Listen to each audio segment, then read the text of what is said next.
நம்முடைய கட்சி தலைவர்கள் நயினார் அண்ணா அவர்களுக்கு நான் வேண்டுகோள் விடுத்திருக்கின்றேன். இந்த நேரத்தில் கொஞ்சம் என் தந்தையாருடைய உடல்நிலை அவரை பார்த்துக்கணும்.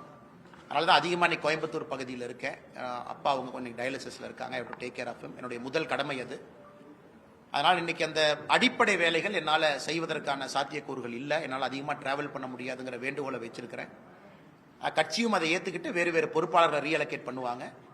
அதே நேரத்தில் பாரதிய ஜனதா கட்சி அடுத்த பிரச்சாரம் வேற என்ன சொல்றாங்களோ அதற்கு நான் தயாராக இருக்கின்றேன். என்ன செய்யணும் அப்படின்னு அது நயினார் நாகேந்திரன் அவர்கள் நம்ம கட்சியினுடைய மூத்த தலைவர்களுக்கும் எனக்கும் இருக்கக்கூடிய ஒரு கருத்து உள்ளுக்குள்ள நாங்கள் பேசிக்கிறோம்.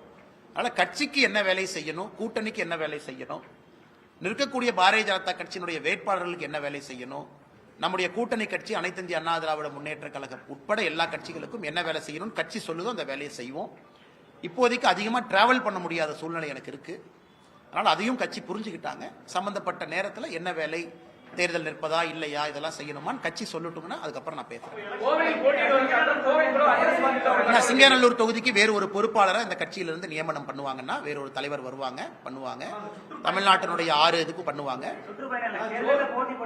ஆனா அதற்கான காலமும் சூழ்நிலையும் இன்னும் நிறைய இருக்கு. இன்னும் ஒரு 30-40 நாட்கள் இருக்கு.